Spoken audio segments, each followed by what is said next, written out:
Stalked and watched in the woods. First time poster, so go easy on me. This incident happened to me earlier this year, and I've only told a couple close friends since then. I should mention I had my glasses on at the time, and they're weaker than my contacts, so if I wasn't focused, I had trouble seeing. In January, I was still living with my mom. I was at the end of a rough time in my life, and would often go on hikes to get out of the house and get some alone time. I would usually use this time to calm down and think to myself. The town I live in is a college town, but still pretty safe. Nothing more than a couple thefts here and there. So naturally, I felt pretty safe in the woods, and had been hiking alone since I was very young. Anyways, I went to a state park that can get pretty populated at times. But since I was there in the morning, there was only one other car in the lot. I walked up a trail that encompasses a very large lake. Eventually, I found a small gravel clearing with a bench, sat down, and lit up a bowl. A couple hits in, I got a sinking feeling in my stomach, the feeling you get when you're not alone. Fearing being caught with weed by someone else on the trail, I casually peeked behind me to see if there was someone there. A middle-aged man was on a trail that looked over the lot I was in.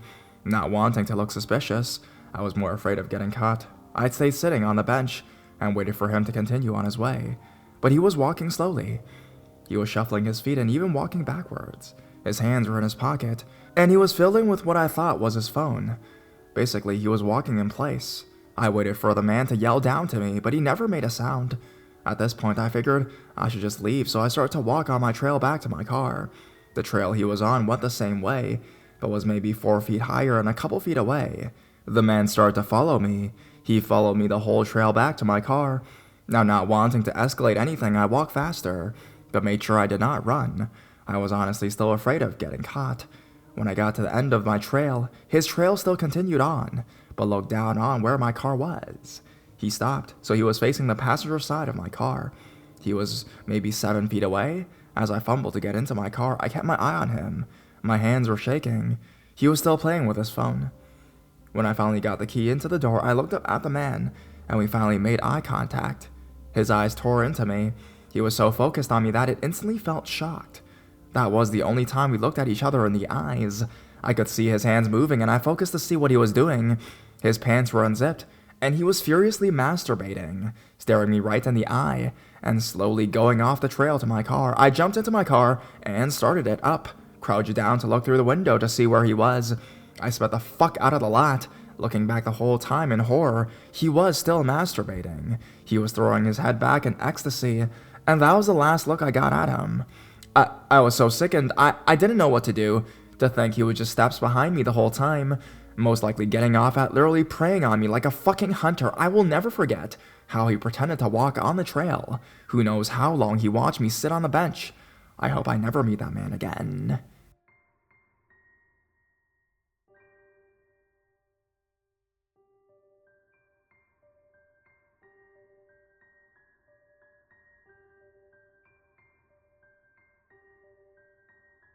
The man outside my window. Over 10 years ago, I used to live in a peninsula in Norway. It was quite idyllic actually, as me, my sister, and my mom lived within walking distance of a beach. We had a short and incredibly narrow driveway that led to the house, and the only window in the house facing the driveway was my bedroom window. I was about 9 or 10 years old at the time when the incident occurred. I was in the living room watching a show on Jetix. I think it was around 6 to 7 p.m., as it got pretty dark fast at that time of the year. It was January. I'd been sitting there for hours when my mom told me to go to my bedroom and watch TV, as we were having guests soon. So I grabbed my things and went inside my room. I remember the room felt really cold, so I turned on the heater and went back out to the living room to get my candy or something like that. On my way back out the door, a sudden feeling of dread washed over me, and I had this feeling that someone had been watching me. I don't know how to explain that feeling, but it was as if I subconsciously could see someone outside my window from the corner of my eye, but not realize it until I grabbed the door handle. I turned around and glanced at the window. Nothing. I felt really stupid and brushed it off as just me being paranoid or dramatic. I got my candy and went back into my room. The first thing I noticed was that my bedroom window had been slightly opened, and I didn't remember opening it. I figured maybe Mom did it. Suddenly, I heard a sort of scratching sound outside my window, and this time I froze still.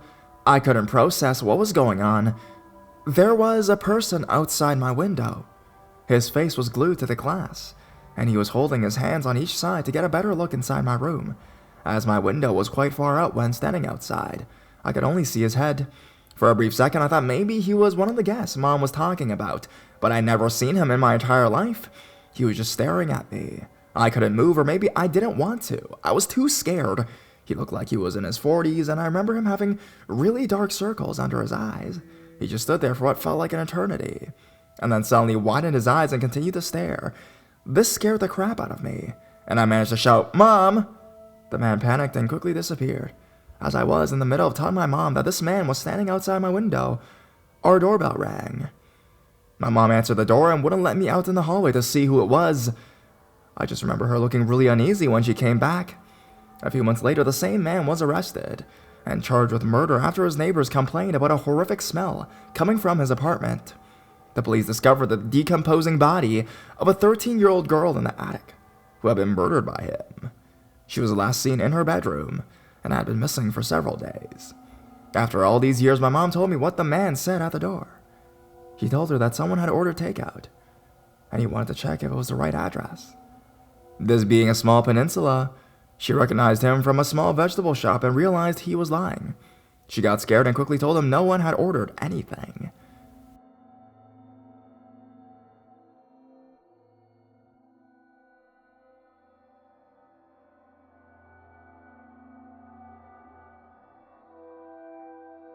So that means he was your first?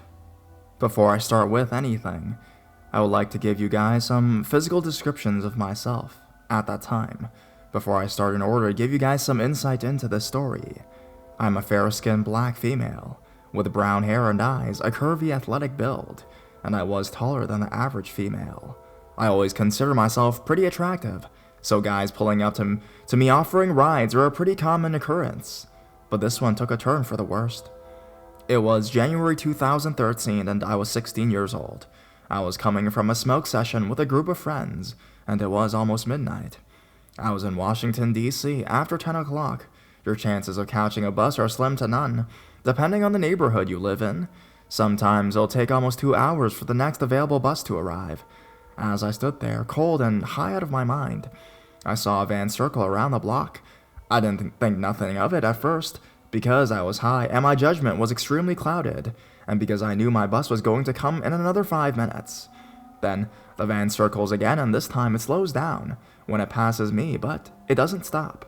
After I checked my phone and saw that my bus time changed to arriving at 45 minutes, I decided to walk to the nearest train station and catch a bus from there, even though the nearest train station was a 30-minute walk. About 15 minutes into the walk, the van pulls up next to me and slows down to my pace. The driver rolls down his window and he says, "What in the world is a pretty girl like yourself doing walking alone at this time of night?" "Do you know where you are?" Me, being high and trying to sound tough, replied, "Yeah, I know where I am. I'm from around here." He laughs and then says, "I know you're from around here because I know you."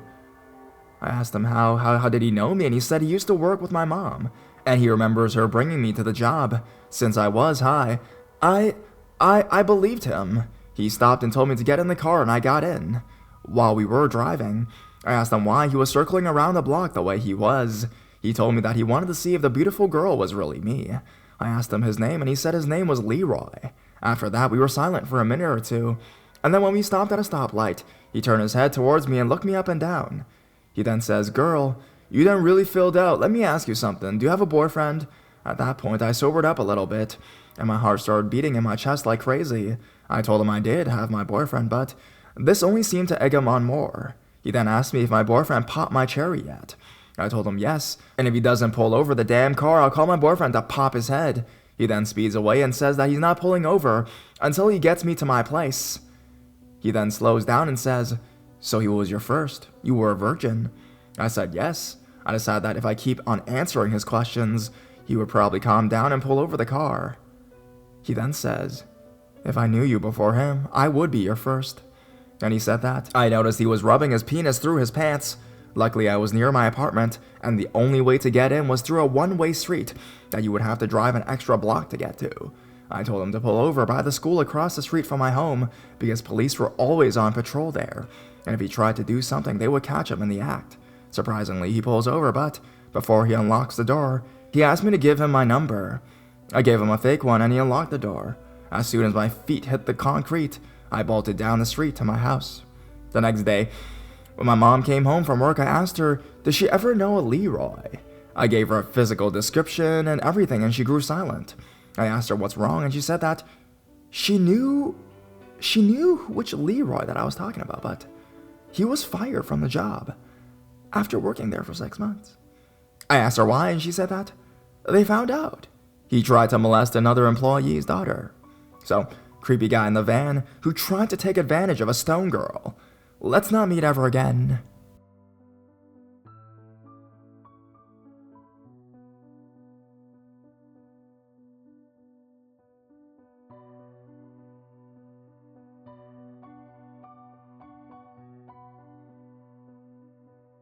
She had the brilliance of saying she was my niece.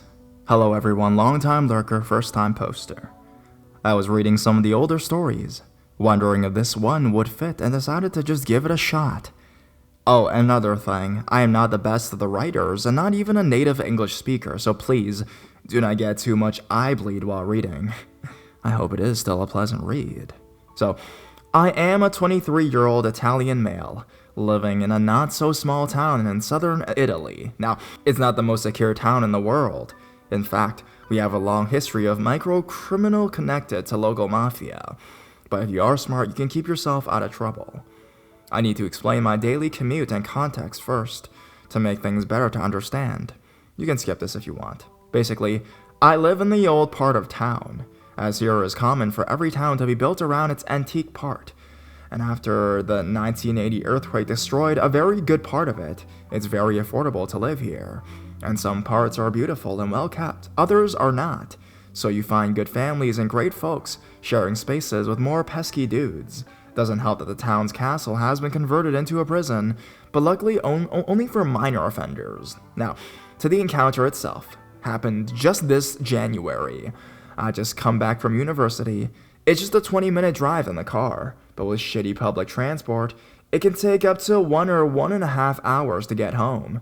And as I like to study in the library till it closes at 6:30 p.m., I usually come back home at 8 p.m. or later. I get greeted by my dog, and I take her for a walk around this part of the town and the castle, since it is her favorite spot to meet other street dogs.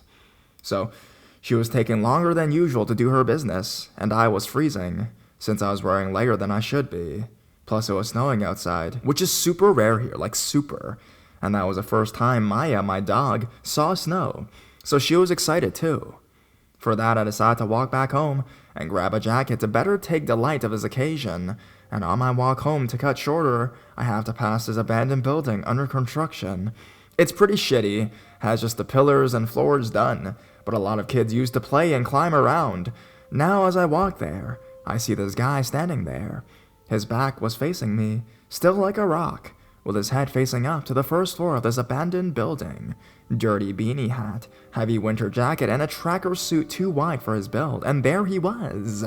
Still. At first I froze in spot too, but it wasn't an extraordinary encounter, since there are a lot of weird people around here, and I decided to pass on. But the first alarm bell was on when I watched Maya, and had her back fur raised and was looking at this guy dead. She never did this. As we walk to him, she keeps this behavior, and as we're walking there, she emits a low-pitched growl that makes this man turn around. I've never seen his face around here, and if you aren't local, you can't really end up here if you didn't want to. And oh my god, his face was creepy. Typical greasy hair and undone 3-day beard. He extended his hand to Maya. Hey doggy, how cute are you? Stupidly, that calmed me down a bit. Maybe he was just a mentally ill person walking around.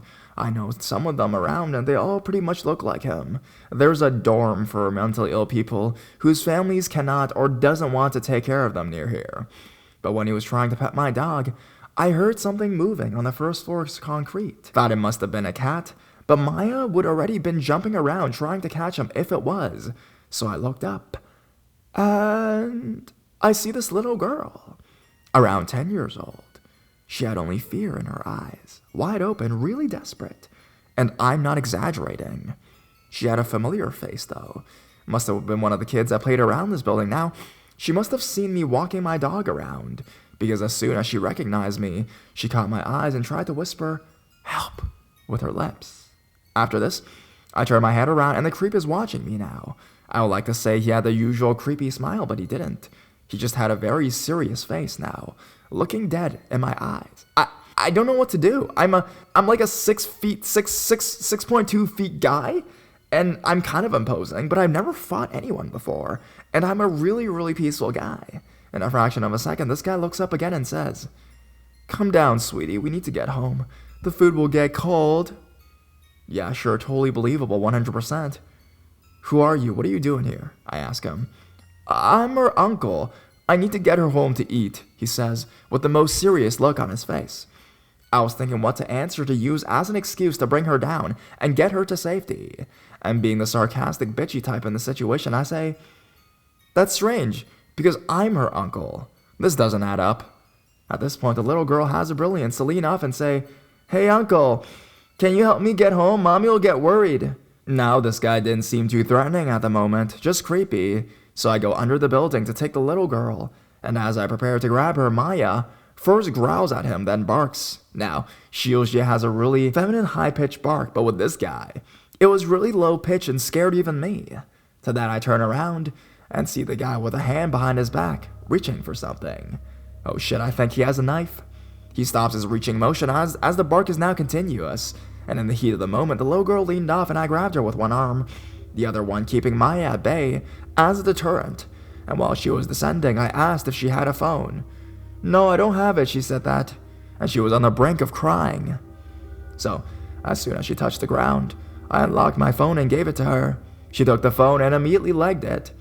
I should have been glad, but my immediate thought was, if she did all this to steal my phone, I'll be deadly pissed. After that, it wouldn't have been unusual, but I basically asked her to take it, so it would be impossible, I think. Anyways, the girl is gone. I turn around and this dude has a fucking knife out. Now, not a pocket knife, though. It's one of those big-ass kitchen knives used to cut bakery bread. And me being so careless in the kitchen, I know how damn sharp those things could be. So I decide to run away now. But Maya says no. She decides to keep barking at him. And I couldn't manage to pull her away. She's almost 30 kg. But that was a grip too strong even for her. So we were there stalling, and this guy starts swinging the fucking knife in the air. I want to run, but if I leave my dog, I know she could end up dead. The thing that surprised me in this whole situation is that I'm absolutely sure that people around the block could hear that mess. But no one, not a single person, decided to take a goddamn look. Anyways, after what seemed like a long time, which was probably less than 2 minutes, I hear heavy footsteps from the street I came, and there are a lot of people showing up. Probably the girl's dad or some relatives or friends with a baseball bat. This is not going to end up well, I thought.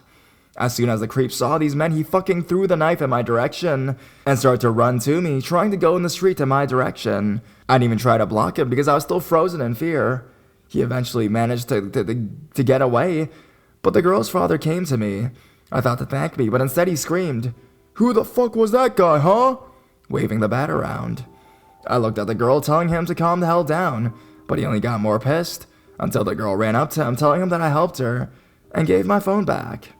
After that, he calmed down and said sorry, and told me thank you for helping her out, and offered me some coffee at his house. Eventually, I politely refused and went home, deciding it was too crazy, and I just wanted to go to bed, so I eventually slept it off. I was tired as hell. The next morning, police rang my doorbell to take my statement, as the guy managed to run off, and showed me a book with all the signal photo IDs and stuff, but nothing came out of it. He probably wasn't even from nearby. You could tell from his dialect accent. It has a slight variation from town to town, and that was the end of it.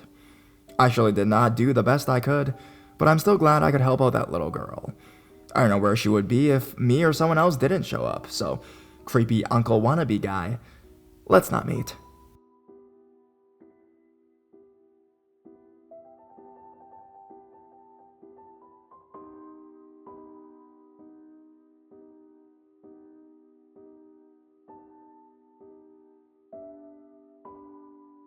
The Whisper.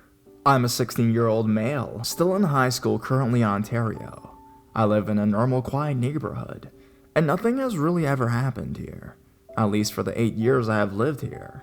My house was located in the bottom half of a dead-end road. They had installed these new LED streetlights, so it wasn't that dark on the road. It was a dark, late January night, and I wanted to have a smoke. My mother knows I smoke and just doesn't want me smoking on the property, so she makes me walk down to the dead end to do it. The dead end was very dark, not pitch black. You could still see well. Once you get to the bottom of the street, there were 2 paths. One led through to a street behind some of these apartments.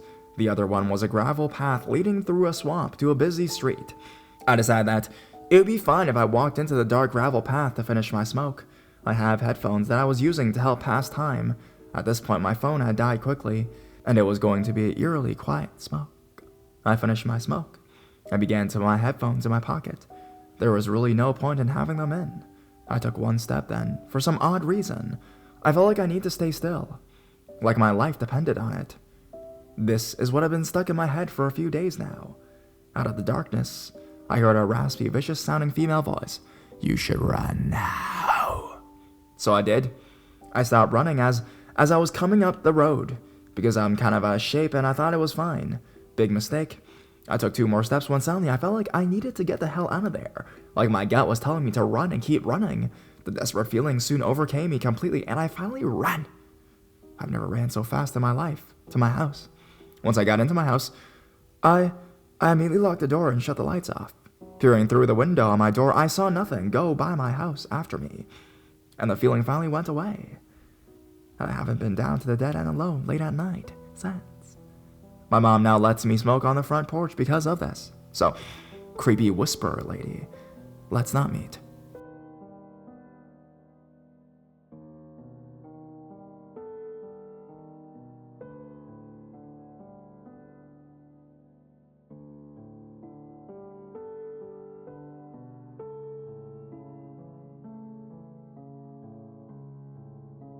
Don't touch my feet. January 1994, Northridge earthquake.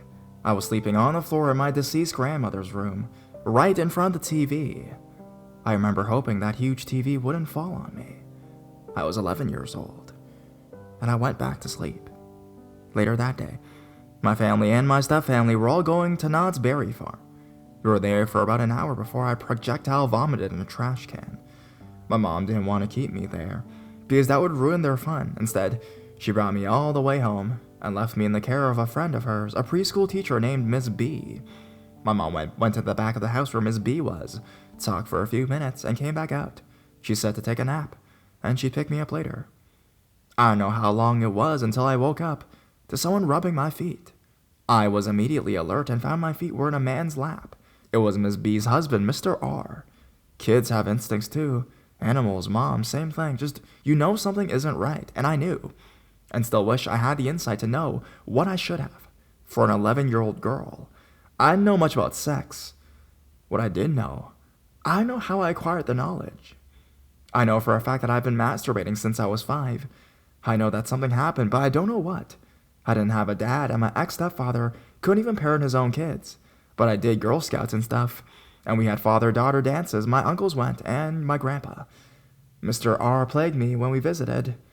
I couldn't put my finger on it in the beginning.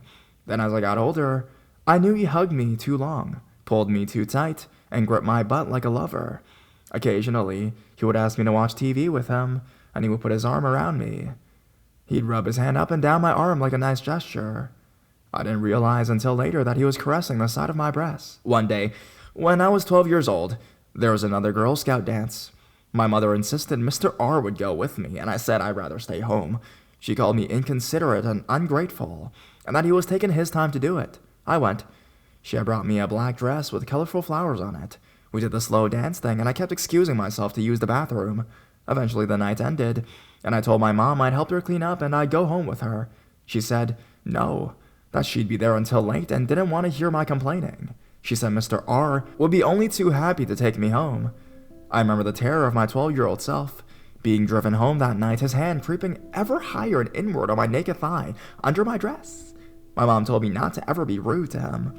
So when we got to my house, I pecked him on the cheek, thanked him, and ran inside. Throughout this time, I started gaining more weight, subconsciously trying to repel him. All the weight ended up in my chest. The visits continued. My mom would tell me to go outside and visit with Mr. R. He and his wife favored my little sister, so every visit was so that they could give her something. The straw that broke happened when I was 14. We were living in a different house. It was a Saturday. My mom was visiting friends, my sister in tow. My older sister was sleeping, as she still does to this day. Mr. R was at our house, fixing my mom's car. She had been picked up by Miss B. I thought I was clever, that if I locked myself in, he would just leave. So when he was finished, he came in and knocked on my door, said he was leaving. I said okay from the haven of my room, and then he said, "Well, aren't you gonna open the door and say goodbye?" He said in the way adults do when children are being selfish and spoiled, and I knew he would tell my mom, and I fear my mom more than anything. So I opened the door. He smiled triumphantly at me, like he knew I'd never get to say no. So I leaned up to hug him and pecked him on the mouth, because he never turned for a cheek peck anymore. And then he did turn. And because he wouldn't let go, I pecked him on the cheek. And then he turned his head for the last time and he kissed me, full on the mouth, tongue sliding over mine like a serpent. I pushed him away and he left, still smiling. I never hugged him again, only said hello from a distance. My mom invited him and Ms. B to my high school graduation, and he ruined more than a few pictures. Then when I was 21 years old, my mother decided to throw my precious younger sister a sweet 16 party, which my older sister and I had to decorate, cook, and clean for. Ms. B and Mr. R were there, and I let myself be surly and rude because I didn't care anymore. A week later, my mom is pissed at me about something, and then all hell breaks loose as my mom screams at me that I tried to ruin my sister's birthday party. And I told her what happened, screaming and crying. I told her about Mr. R and the years of attention he spent on me. And I will never, not ever forgive or forget my mother, the woman I trusted, as she said, "Well, I should have known. He molested one of his own daughters too. I thought you knew that." Sometime later, my mother blamed me for it going on so long, and that I should have been smart enough to say something. To this day, I think my mother knew it was happening but refused to help me, because she was getting help from Mr. R for mechanical stuff, and because it deflected attention away from my younger sister. I don't know which of them I hate more, and the only person I let touch my feet now is my fiancé. And that was only after months of kicking him out of reflex when he touched me.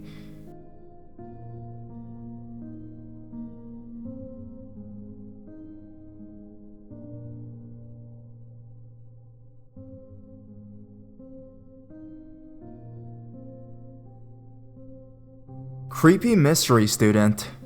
I'm a high school teacher and often get new students throughout the school year.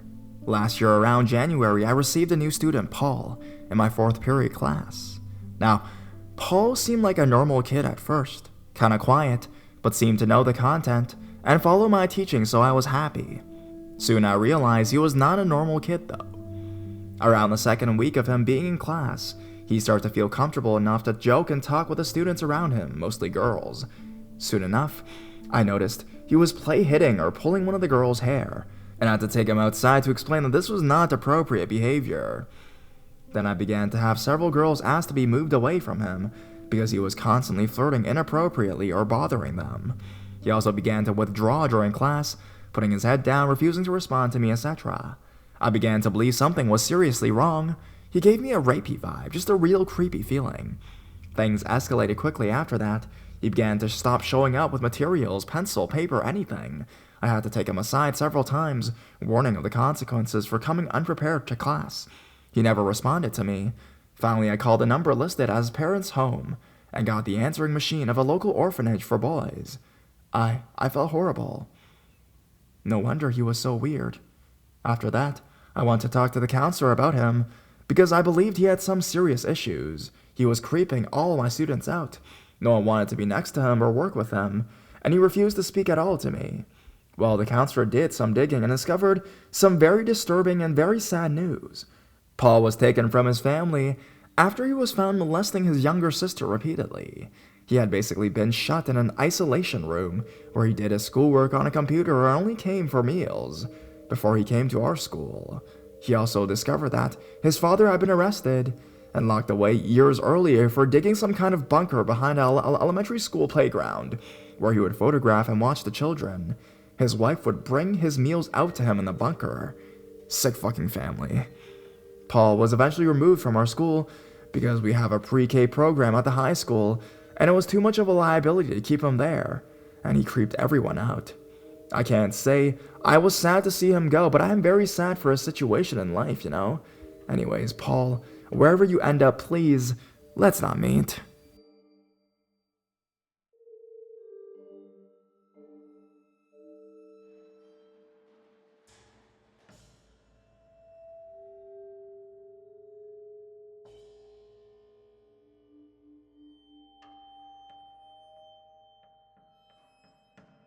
The Eagle Scout. I work at a big name retail company in the United States. I've been at my store for going on 9 years now, so as you can imagine, I have a good amount of friends who work in the building. This story happened about 3 years ago before I became a manager, but pretty far into my career in the building. During the holiday season, we hire a lot of seasonal team members. Some stay, some go. For his age, Matt had an amazing work ethic, going as far as to ski in to work during a bad snowstorm rather than call out. I was told he was an Eagle Scout, member of the Honor Society all throughout school. He was a weird kid, loner type, but he seemed to take to me pretty quickly. The department I worked in was towards the back of the store, and he was a backroom team member, so we saw a lot of each other. We chatted about things like video games and comics, mostly passing chatter. Have you played whatever yet? It's amazing, that type of thing.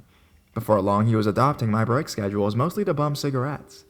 Matt ended up staying after the season ended, so I had a pretty consistent smoke buddy. One morning in January, he asked me if I knew someone named Jack. He went to the high school I graduated from, but both Matt and Jack were considerably younger than me. I told him I didn't know him. Oh, okay, he said. I was just gonna ask because a friend asked me to deal with him. I'm kind of a protector in my circle, and he's been messing with her. I brushed it off, mostly just surprised by the fact that he had friends outside of his work bubble. The next day, he came to me again, talking about Jack. Hey, I figured out where he lived, but there's so many cars in his driveway, I'm not sure which one is his. I need to be sure he's home. Or if I do something, it's to his car.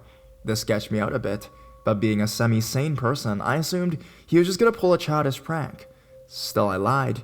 Be careful in that area, my dad lives there, and there's been a lot of vandalism. Most homeowners have surveillance cameras out front. He didn't seem fazed by my statement, and switched the conversation to the then new Zelda game. About a month or so had passed with no new inquiries or comments about Jack or his mission. I was relieved. I showed up to work as usual. Around 9:45, I took my smoke break. Matt usually worked later, so my first break was a solo one. That day he covered a shift. I was surprised when he followed me out and asked for a cigarette. I gave it to him and sat down to enjoy my break. So I finally got that kid. The way he said it sent a chill down my spine. Oh, okay. I beat Zelda last night. It's a good game. You should get it. I tried to change the subject, but I could see he was going to continue talking. Do you know what Ricin is? I admit, I hadn't, so I shook my head.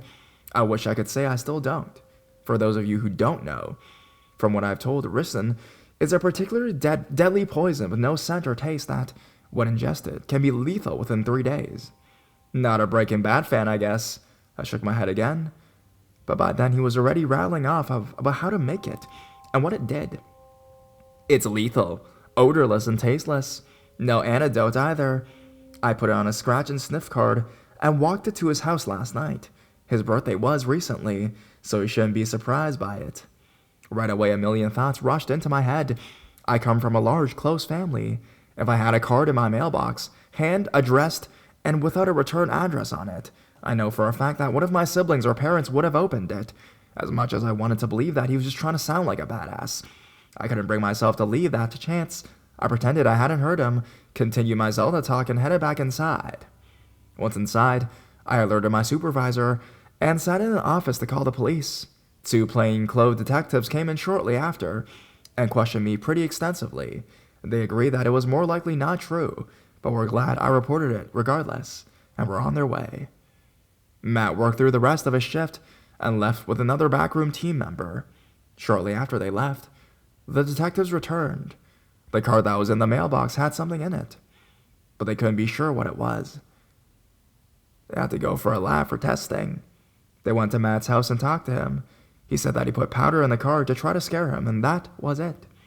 The next week was a bit crazy. The lab results came back to positive for a particularly potent batch of ricin. Matt attempted to flee his home while a hazmat team knocked on the door. He hid the remaining poison in a storm drain close by, where it was quickly found. Matt was arrested, and I planned on going back to my normal life. Not the case. News reporters and journalists were at my job, my home, and both my parents' homes daily. I had to wear another girl's name badge, so they didn't know who I was, but they knew. They would come back to my department, referring to me in third person and try to pet my ego. It didn't work. I had barely clear directions not to discuss the incidents. Besides, I wanted to be done with the whole situation. My ex kicked me out because of the reporters and police. I just wanted to get back to being normal. I met with the family of the would-be victim. The mother and father were very nice, thanking me and crying as well. The mom had painted me an angel as a thank you gift, and though I'm not religious, I've held on to it. The brother was a paraplegic with a seizure disorder. He couldn't take care of himself at all. The sister, who was opening the mailbox as the police called the house, was a 2-time cancer survivor, and Jack, the eldest, was there with his girlfriend. Turns out the reason Matt tried to kill Jack was because he was dating his ex. That's it. That's absolutely insane to me. But clearly this kid was not the most sane. I met them a few times for trial prep, all scheduled weeks in advance, all fairly redundant, until one day, I got a call very late from a woman I've never talked to before. She was with a victims protection agency, and she needed to meet up with me at the courthouse the following morning. I called off work and made my way up there. In the room was myself, the family, the original DA and detectives, as well as a new DA and a new set of detectives. They all passed around a photocopy of a letter, handwritten from Matt, to another inmate who was due to be released soon. I can't remember exactly what was written, but they were very graphic, disturbing plans for each of us. He offered us a trust fund that may or may not exist. If the other inmate did things like kidnap our families and burn them on our lawns while we watched from the inside the house, remove our tongues and eyelids, and force us to drink bleach. There was a distinct plan for each of us, but like I said, I don't remember most of it. He's since been sentenced and sent upstate.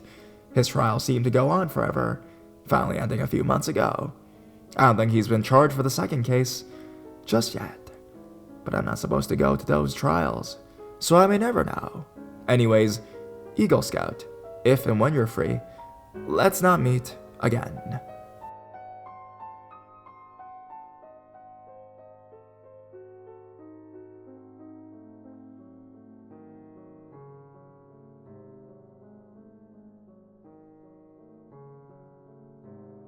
Ballet class creep. I tried posting this before, but it didn't post, so hopefully it'll work this time. So I think this happened when I was around 12 years old or so, 3 or 4 years ago. I took dance class a couple times during the week. I live in a huge, very well-known city, and my studio is one of those on those very popular streets. The left wall of the front studio is a window, and is completely see-through. You can see out and people on the street can see it, so it was normal to see people looking in from outside. We've had our fair share of creepy people, but this was the creepiest. We had just began learning choreography for our annual recital. I believe it was January. My teacher was working on staging, so we were all lined up across the back waiting to get our spots. Now, like I said, it was normal for people to walk by the window, and someone noticed the same guy had passed by the window a few times. He wasn't looking in or being distracted or anything like that, so we thought nothing of it. A few minutes later, one of the folding doors into the studio opened, and there was the guy who had been walking past the whole time. He looked to be in his 40s. He was really tall and was wearing a light jacket, which was odd because it was January, and the winters can be extremely harsh where I live. The creepiest part was that he said nothing. He just stood there. My teacher asked a few times, "Can I help you, sir? Do you have a daughter here?" But he said nothing. He was just staring at all us girls lined up in the back. He was looking at us one by one. Everyone was kind of shocked. My poor friend Kat was right next to him, as she got in her spot for the beginning of the stage and was right next to where the door was. Once she got over the initial shock and realized he wasn't talking, my teacher asked him to leave. He just stood there. She got more abrasive and walked up to him and basically pushed him out the door, which I applaud her for considering she's only about 5'2" and the sweetest woman I've ever met. My teacher and the office staff kicked him out and made sure he walked far away from the studio. Although he didn't do anything, he surely had no business being in a dance studio filled with 11-year-old kids. My teacher said that he might have been drunk, as there was a bar about 2 blocks down across the street, but I'm not sure. The way she stared was just super creepy, and we were well shaken for the rest of the rehearsal. So, creepy dance studio guy, let's not meet ever again.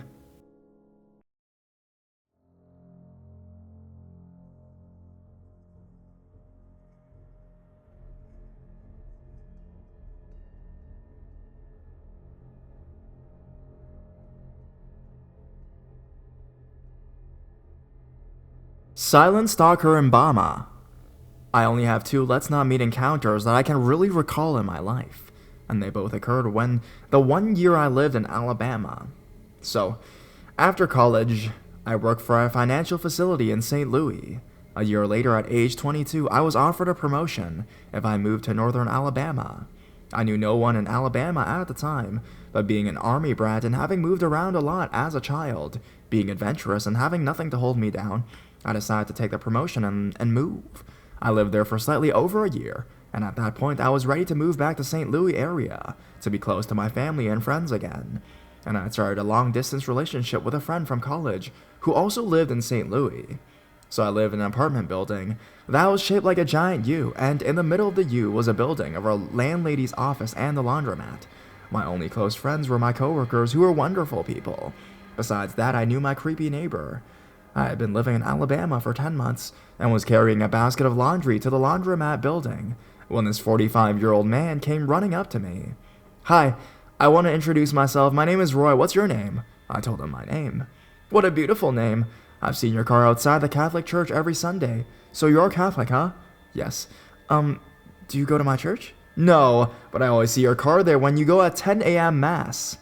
To me, the first statement was a huge red flag, and then his second statement just verified it. As there was only one Catholic church in the whole county I lived in, it was probably a 15-minute drive from where our apartment complex was, and the Catholic population in my area was maybe 2 to 3%. Also, this man, I never met or noticed before, had been aware of my weekly habits and what car I drive. I immediately turned cold and said, "I'm sorry, I'm in a hurry. I need to throw my laundry in and run some errands. Do you want me to help you carry that for you?"